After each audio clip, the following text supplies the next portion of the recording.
bambama ni oro efuliante kwesumba more iye buna bat ni oro do ilante temwa balunge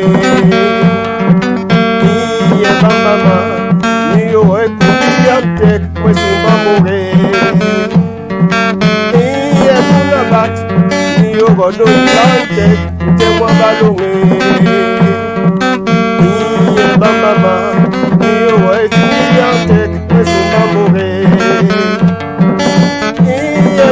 bati ni yoro do ilante temwa balunge iye mama ni yoro ilante kwesumba more iye buna bati ni yoro do ilante temwa balunge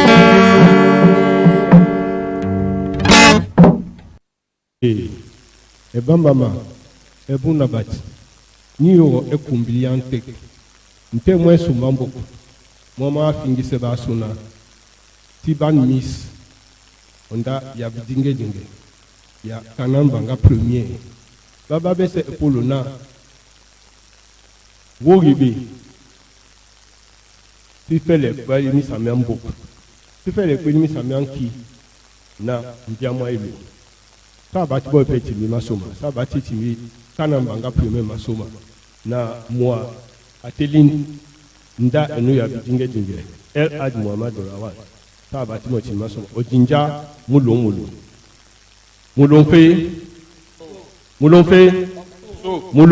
kaika mulon atenge yelo buso ndena yelo buso atenge ga ikeni ika yena wansi wena sibili ma misam nyanya ti bili fana ma ponda onyola esukulu ye megoti lipe na njeme so etatio ti kweli misam nyabu sangu banki onyele guria meri mama se ma o mabu ti kweli ape pole amatan na makol mama se bisi fingil ma ma se enjoy to na pa ko ni senkingu mo ni yo mo medika ti kweli ape onyola esukulu ya mboso no bi mbia mwailu na bakone wasona ti pa pese nya misame mboko na pango mbange ti kuyo penyila ikanja balo ya mulonga mutu na ibil ya miki mimi ase nya bajeta ba ibi miki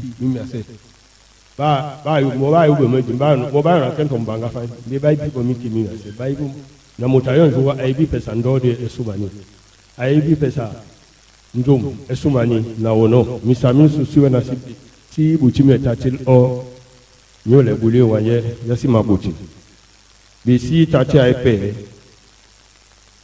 si fele kwele onya misami se njeme ebul ese inamlu ngamuti ma ponda fana si bieli biombi bisus kana si mi mafana se fami me mona sana nyayen to bidinge biane njofan na mama mate bakune basona njofan na pa ngombange mwa mi pe bunda tubo ayabe nsombo mwelungu se timma fa na si yela ebule no buso ya sabu tite ti duina ni fele yole onyai emba ni fele iyo si fele o mi samdita mi ya o matulma wa fun fasi mi ma ten si o sabu le bulun si o sa kweli mi samambo na ti o be wa mama na mwane mwase bina jinja ejinga tekra star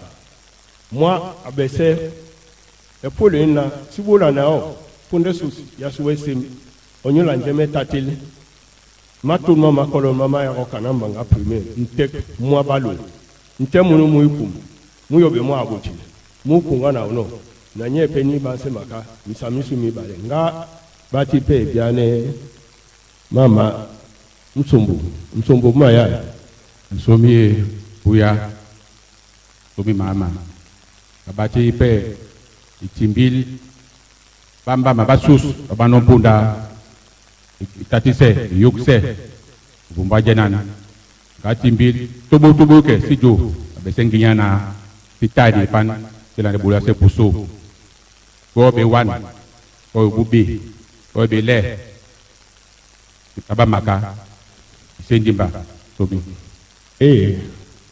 niyo nyenge jita yenwe onyana oba etuma iken ndi onyawo film ken do epedi kenewe otunwe fan fulu fatin mema ya women onyana oisaina itandi nja dison dino sin onyola bumba ebin na sikweli nan si kweli misamambo si kweli misame sunga mia esumbambo si kweli misame mulo oi saina osi lo ni bana osi bafana onyan film jodi kenewe itenan tuwana sibuchi kweli mami kana nkima munanga fana na iten sibina o ilongi just ja Cameroon si webins mwamulumba do so o mayumbo mo ba so ba kwelitin mu mana mwana no butu bana ba sange na banyanga mo ba kweli mo be polu esukuru ene butu pe mo wan nsumbu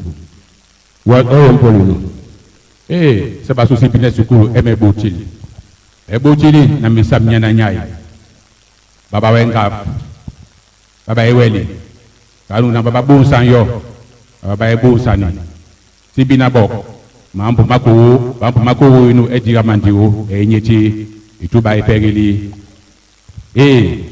ndi pa o mado mafu msameso mi bale somi obina kana sa kweli polo nana baba so ba fitina sande mboga yate ekoti we mbo ekambi bipa ibia ngaf sisa felebe pe somtan o bone bolo o manam to musu bande nangaf okusi ngaf elbi bilbio mebebe o nje me fana wo mama ngibare yo ma fitu e pongo tobo bidio siko se penyi bat jita ko se penyi wele do anga penu jita bata nde motalo be tunlem o funa na brutu peno lumo na sukulu ai la wo sukulu mai papa jok biona bio msamisu mi kenle eba mama eba sis eba mama ba se ebuna bat ni bina ebolo ya ibungo jamani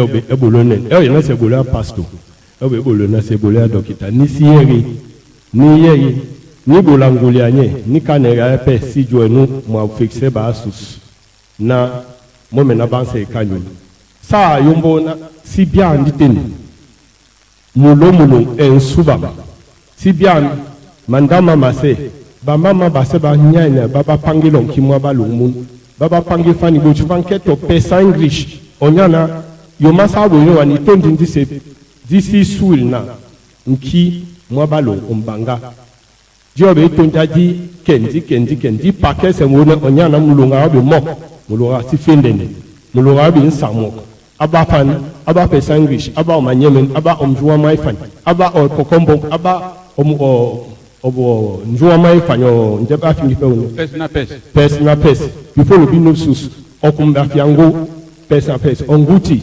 mulung ayobe mulung asifenene onyana no bi na tondi nja atati se ba sus kana si bo se jo fan ye konja bunye na okilidajo na nguliye ba se si pelinye si pepelenye onyana si bil o tondi na sikwana saina mulo ayo ebil nki mwa balo onyana sa lominye ba sus masoma sa bianye na lemu sus ne dinga subam saina ibian tobo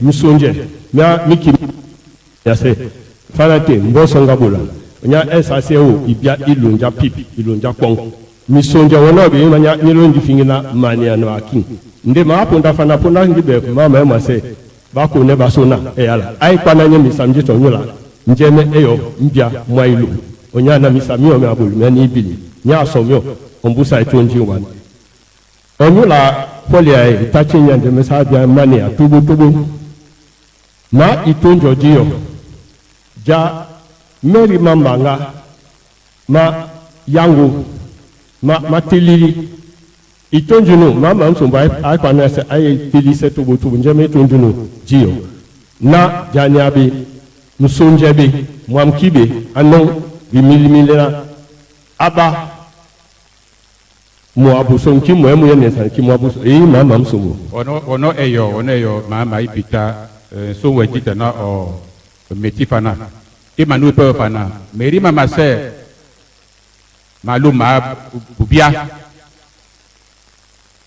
baba pelina nkibete musangili manda mamewe ndo mbusa ponda ai tatemunu mutoma kai sang yaga mine ngana mankuta kuna mama mapoi ngana maikwele ono nga pingil ba sise kana mania masus bam mambanga kimwa se mambanga mususu ba sanga malonge anyanga malonge asul lakini ba palose mobete atatil kimwe nyana bameri bayaga ibe mitila wae bom akusil mwe mankuta pour bisang timiawo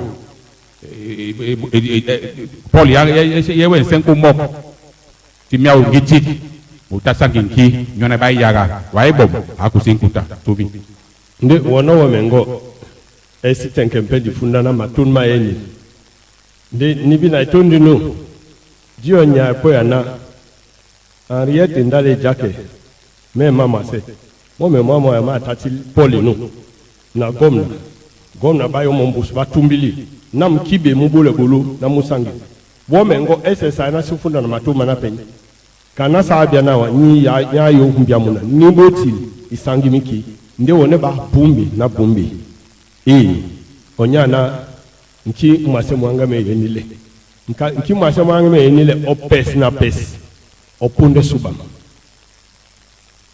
tena itonjinja safi ntemwa balo muyo wekona mkwili bisamjita nyani bina ntemwa balo muyo ngege New York ipananse misami kolomia miomia eni misami miomia abula na so nyak sibilina na basa epo ngibana seme kakala wae mwa wana ya kimunie bakuma be ntek munu sasa nenye basu ni felo mula ni fitimo bulan onya nenya nasi njeme tati matan na makolma mase ibuchite na ni fiti banya na nya panan se kalenda ya bimimili bima nya na bibulu bia na misamia na mi wena nya bu ni panan se onyo njeme tati ontemo balu nge yantek eno Paul nu kale na nu biayo nabuna bat babil wone bona makol maye wo bile matan maye wo bile mulumulu afele pe bile nyaye ayenira onyana yoma tutse fana obina esana mbo eni nkimu yeni esana ilonja balu pese suba mdieni dibile ngana na bat nya baba ifelese basa felese bil no bena muyo be lunga mutu ba na sono mutajo na mlunga mutabi nja no bubo na yo be mfube mbanga kuna mfube pe bana baba bia na sibane bana baba bia na sibane sisa sa pe no wono sento to esa na Paul no emma nlo mi se ngene no ma na ayuma asa yuna nasi kalenda ya se yamatan afele yokanan ti pongine njeme sana ni bulu na maayo manye peni fiti pana ma ngafya ni fiti bena ni jigi se ogolo inu kana siwe na sabule wen siwe aipena sibona baba bil mulo nibiana nsamo muyo mo babo na babil badita mu mo abona babil ba yenbo kengenge muyo be msiki mulonga se ombus aidindene nya siwe baba kon se baba se baba wen nge embia na ba kon oyo belena le ba kuma misiki mba oyo belena le onyula no eteni siwe mama mo asemo ni bi njume morisi ni bi nja banja na banja ni bi dipita ebo nde ni nga yos mba na ni bi ga efe na ni mai omo ibi nya so mo ibu chite nan mama asenjo eto So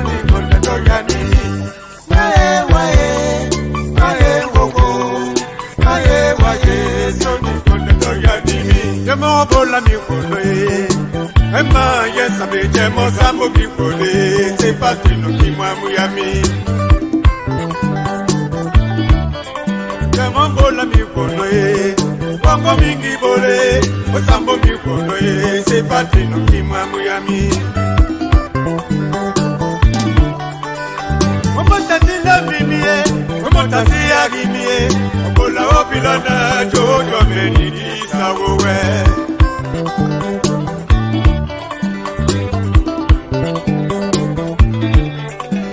Omotasi la mimie. Omotasi agimie. Obola opilana jojo menidi sawowe.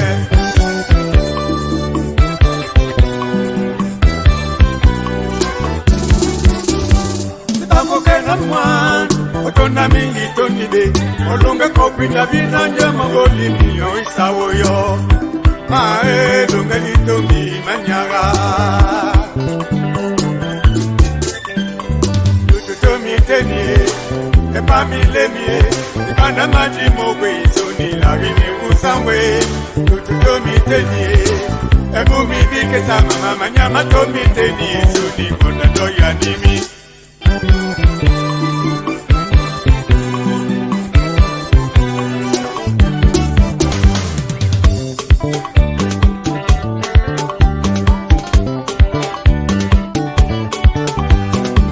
Mi bono e soni kona doya nimi. Kemo sambo mi bono e soni kona doya nimi. Mule muku mi di kumi koi mili koi yogi mi.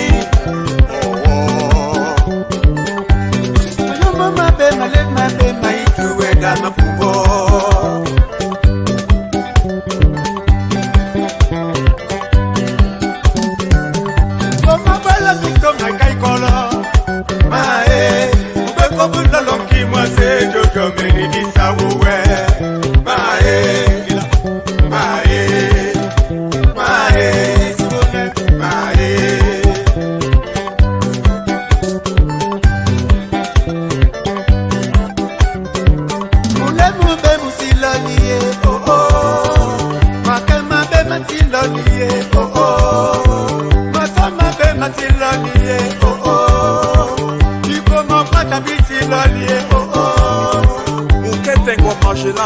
Chef supérieur du canton Balo, Maître Doumé Ernest, l'homme à la dimension de son nom, et Jack Mbonda Thomas, l'incontournable.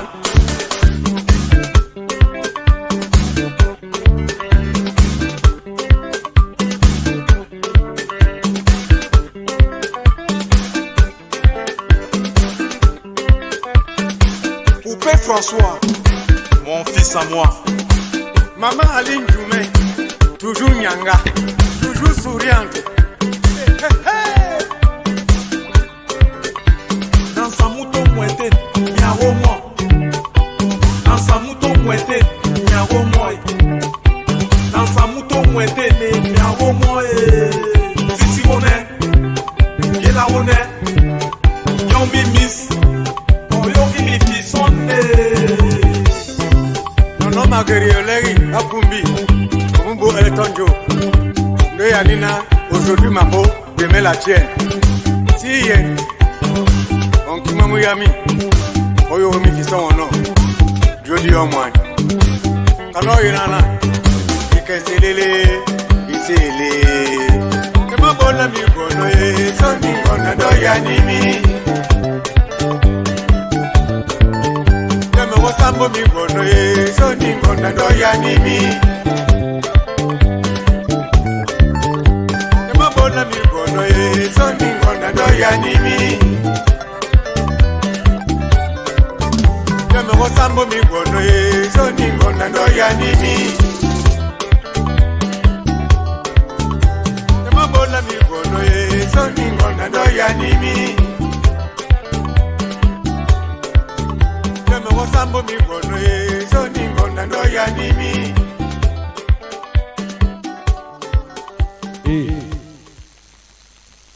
Iyo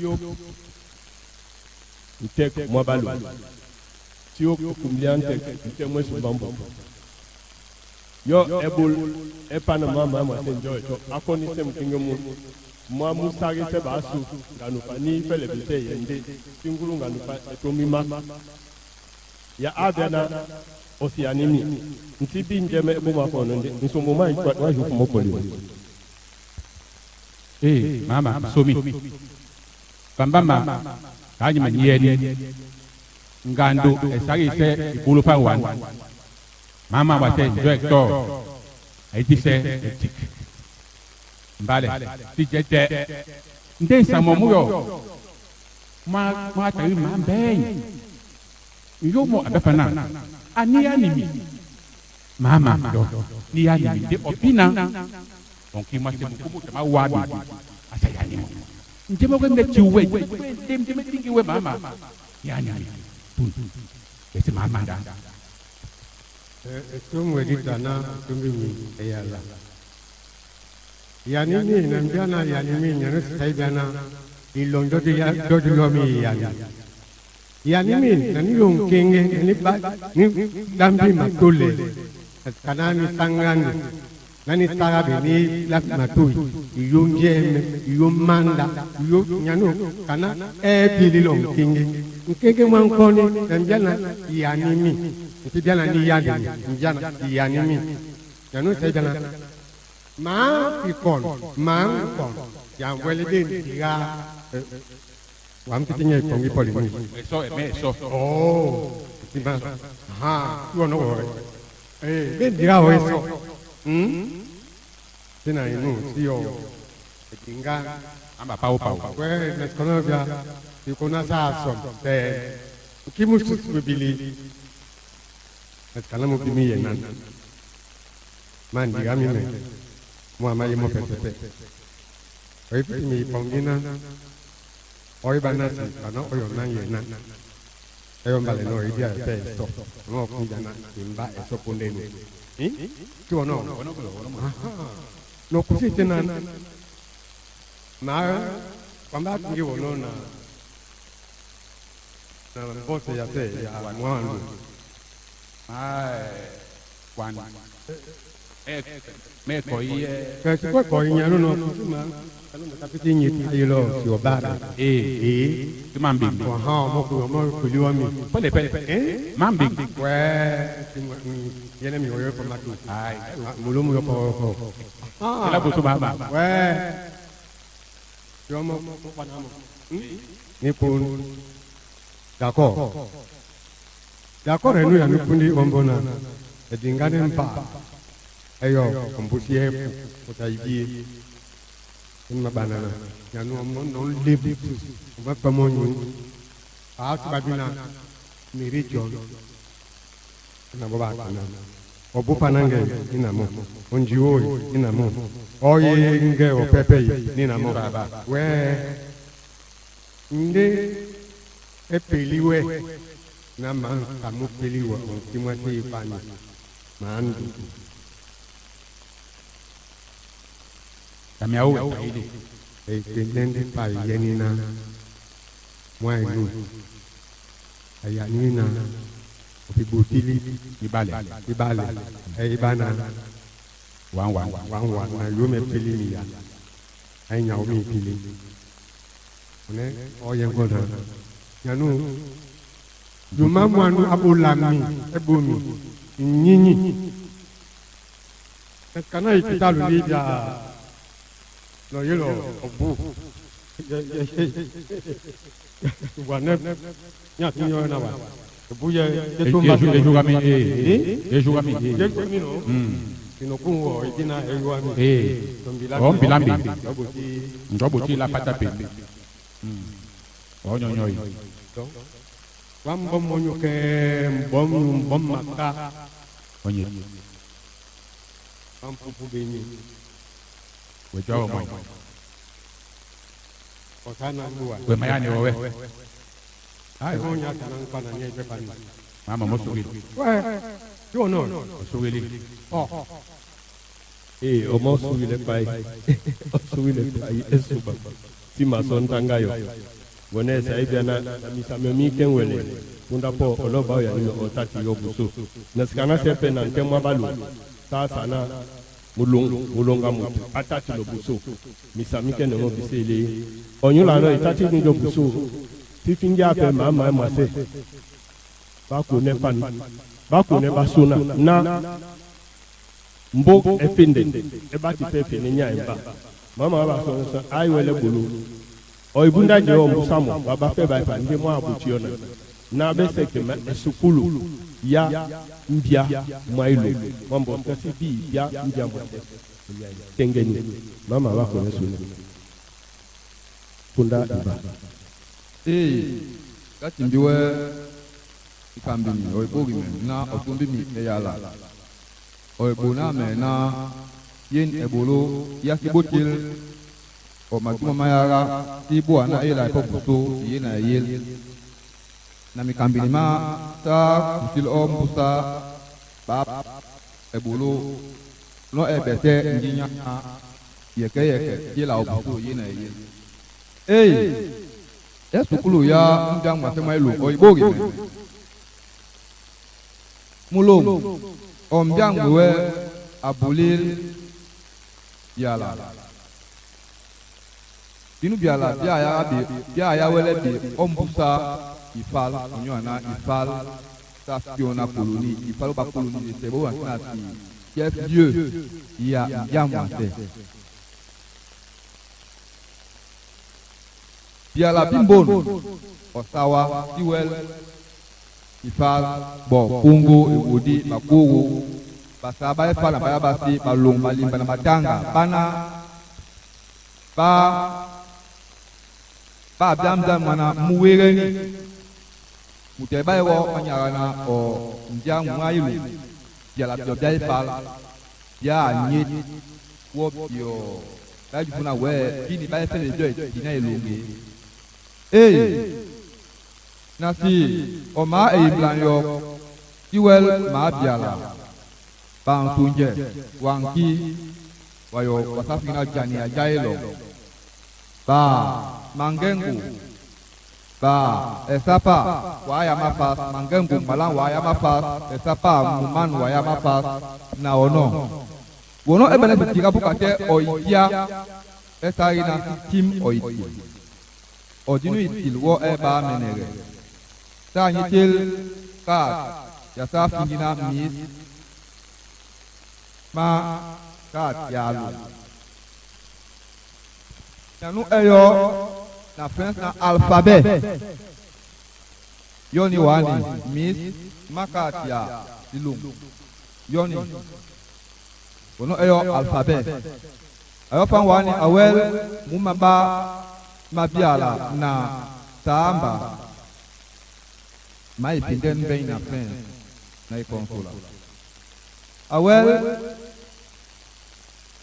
idin o idin jabiala imasa fina konson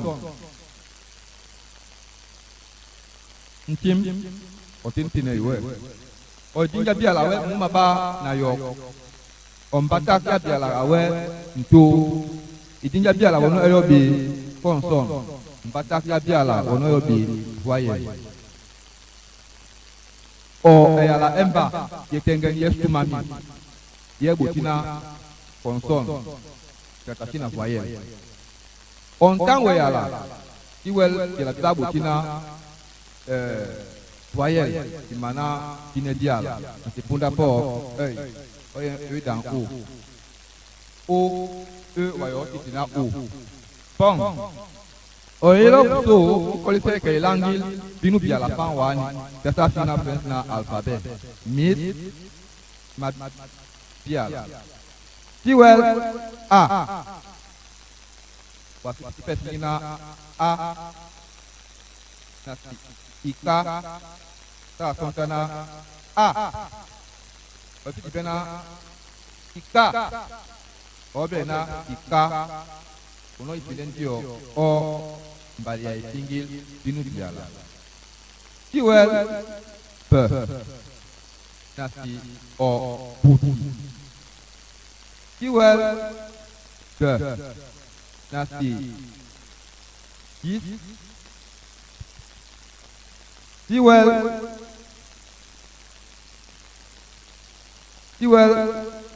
E. Na. Na.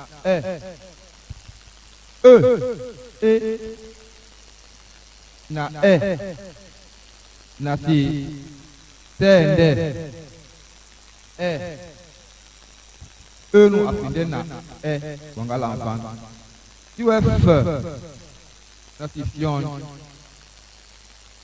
Yango si mwen. Tiwel ge. Na si njok. Tiwel ge. Na si o ngara. Ge. O met. Ge. Ngara. Tiwel i. Na si o gis. Ifin i. Tiwel je. Na si o jongos jangolo. Jem je. Tiwel ke. Na si pun. Ku poro pos. Tiwel le. Na si bol. Wolo. Pil. Lima. Ilol. Tiwel.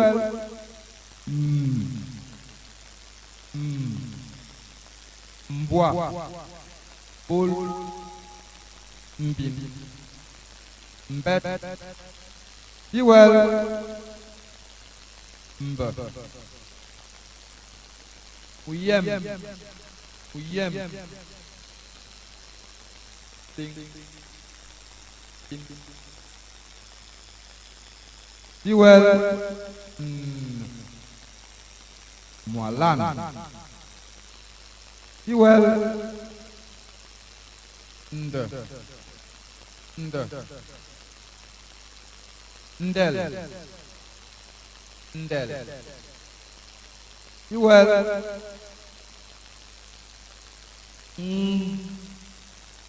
Itong. Tiwel. Empe oyo o masung. Tiwel. O. Na o. O sei jana ibulan o. Punda po molo. O akwisami. O akilam opesa imot. Tino nasima efik. Wo osotil o akwisami. Neno ti o akwisami babi wo o bola. Tiwel pe. Pipita pe. Epos pe. Alors Tiwel Tisong Tony Bafina pesna S. Tiwel ke. Ito. Itong. Itil. Ke. Tiwel U. Ouais, on a fait U. Buka. Buti. Bouy. Tiwel. Nasi o. Voam. Tiwel. W. Nasi o. E wong. Tiwel. Ye. Voyo. Y. Nasi o. Pi. Ya. Oibo rimen. Si kusi biala ben la bi nye fan wani. Nasi stay. Na friend. Isa bolan mo oilo. Z. Aiwele kulu oilo. Bambama, jemengi pogise oibo rimen. Oitengen. Kat ya ilo. Tarina mut. Akole yeo. Mani mis. Makat ya ilo. Kopiana. bana a feleiti nde biana ono sarina onda moite anon i papa na big esau ati min mambon ma ayombo omolongo na atimo le atil be apana ntemo na yen pai pita ai nomo de tambo yo va faire une la correction de si timbimo mo ayena apele pani a apele pan wani de ini ebolo e si yelo no oibogi men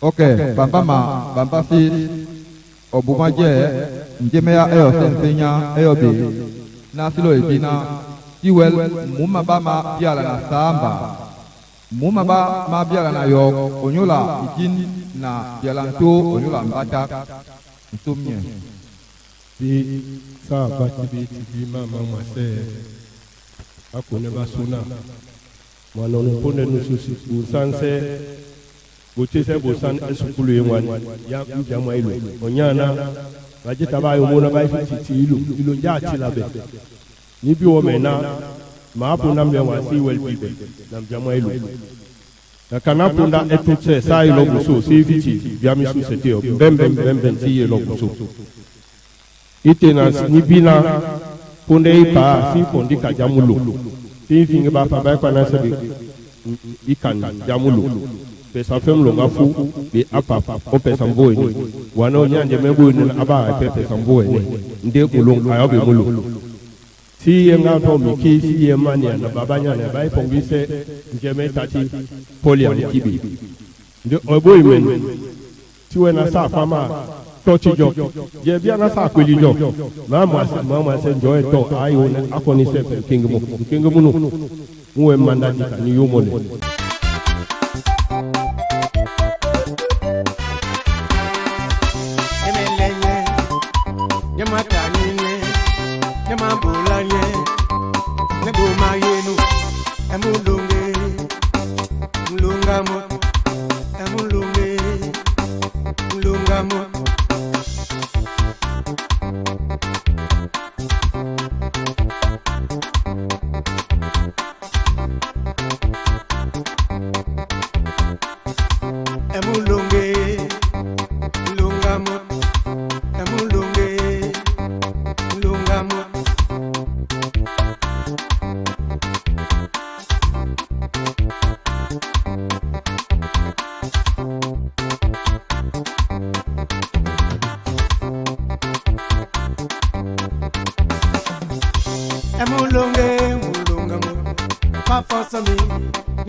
Maïbo au Cameroun. Examen na prise de conscience, yes, ça y si fait bien nous ti langoto na joji bongase.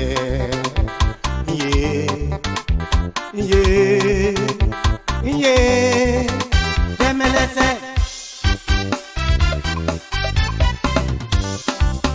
Demelese, nebo mayenu.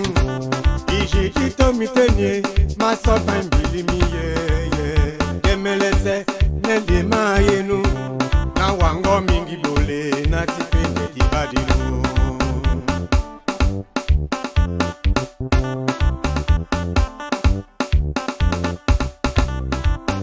Demelese, na wala bunu.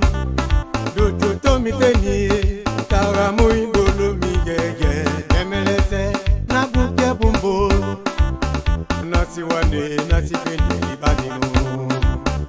Demelenye, demelese, demelenye, demelese.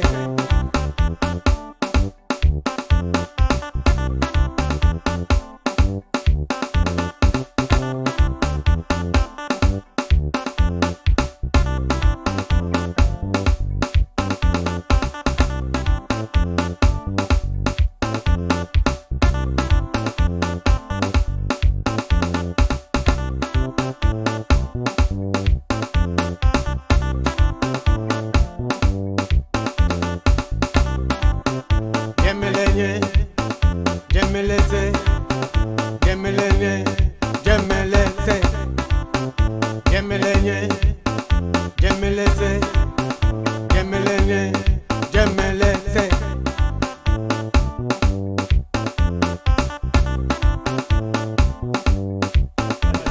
Moi, les collègues, on a muima, on y a un bas.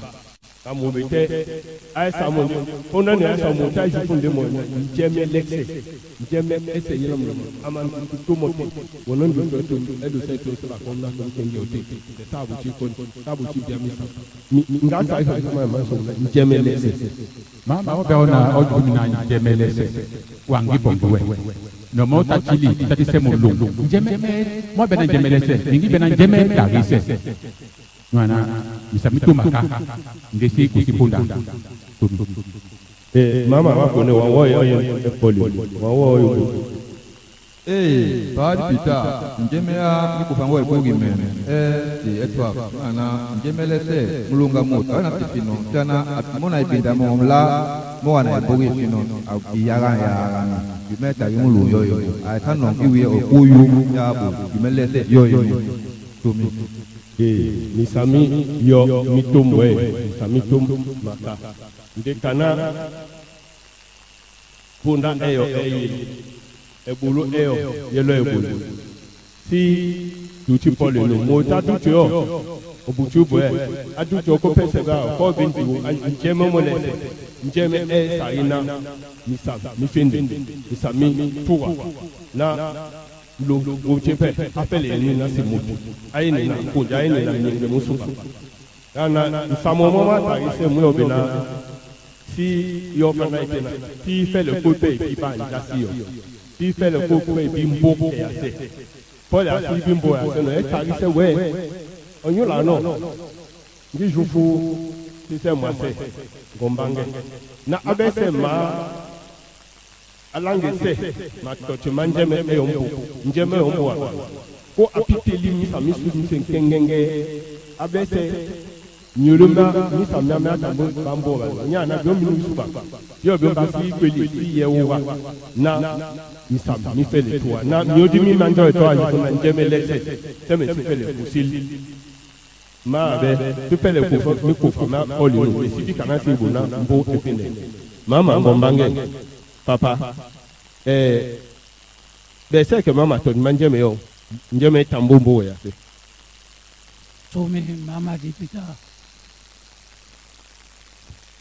o meio se ye buse tagi si dingani no yel mayo ayel obuso we osaina timbimo ombus na basise babagio no be misamya ba longmin be misat o tembel misa pele pete non jeme si koeni ta kosono nyulo nyuna simake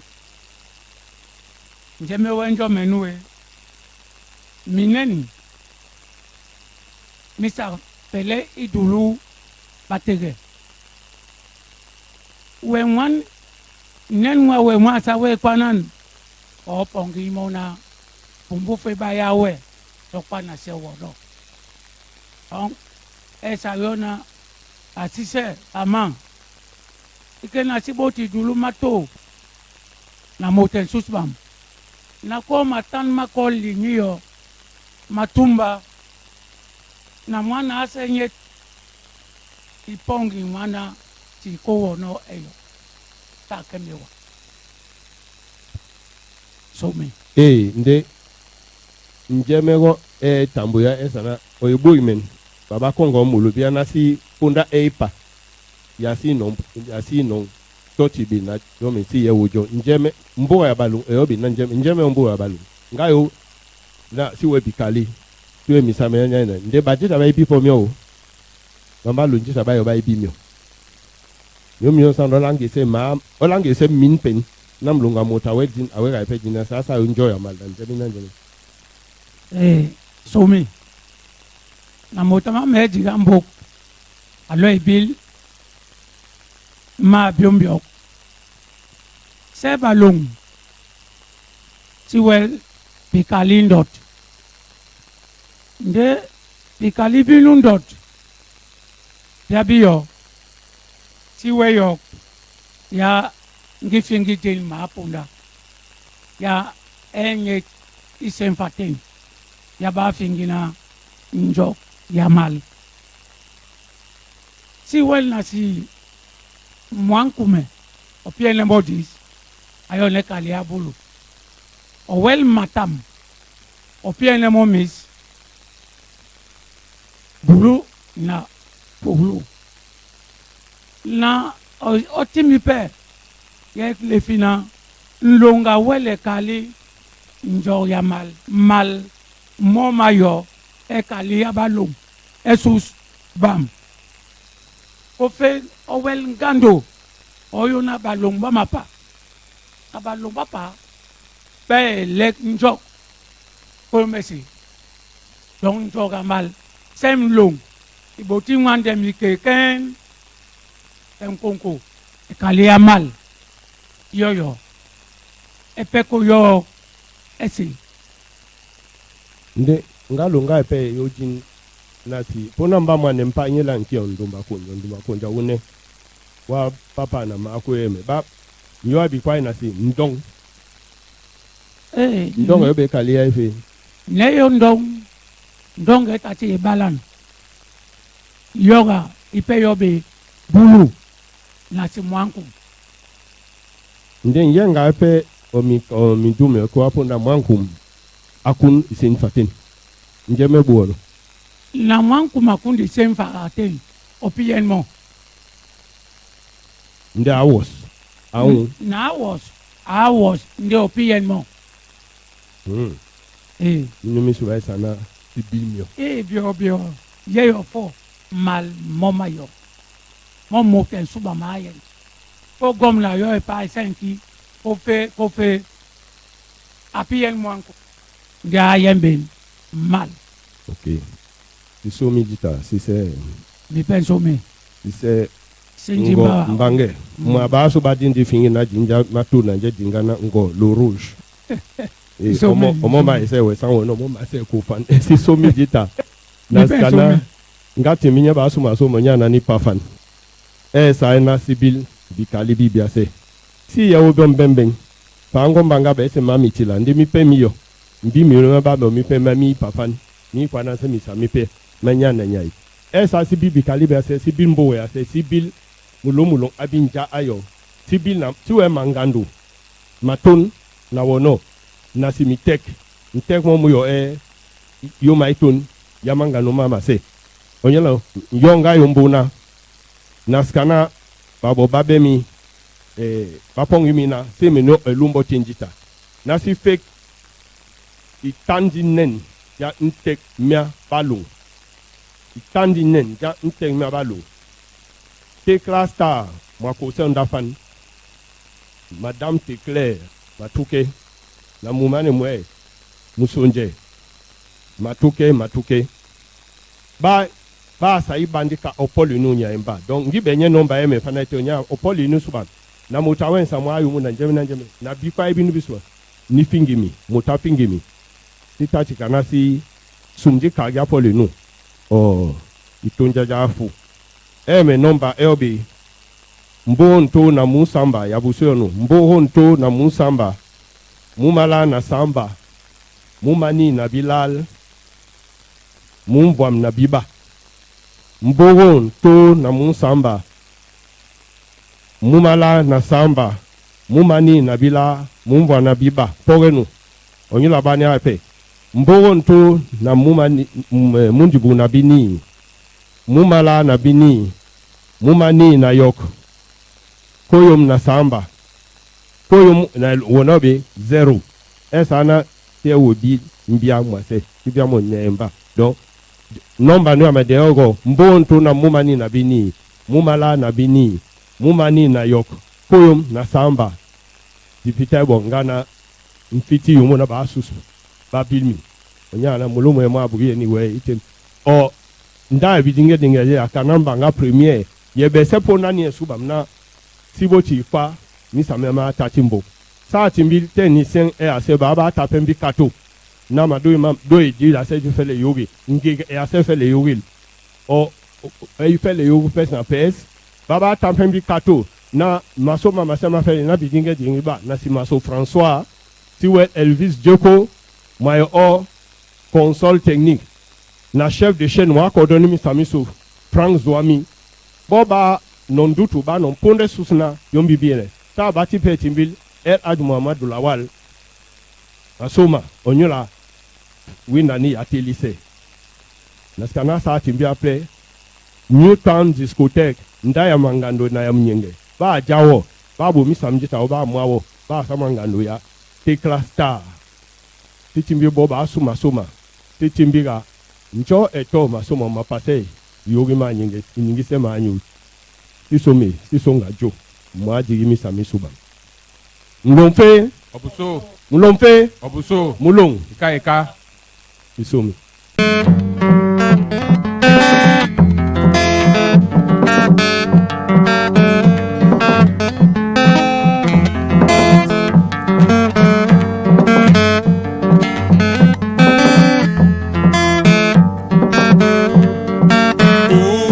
Mama, ni yo refugee ante kwesumba more.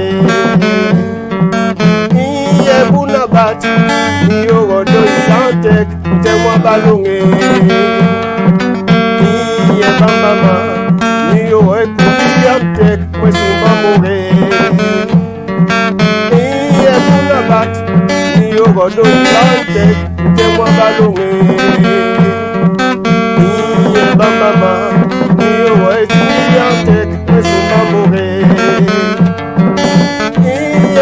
Bati ni yorodo ilante temwa balunge iye mama ni yorodo ilante kwesumba more iye buna bati ni yorodo ilante temwa balunge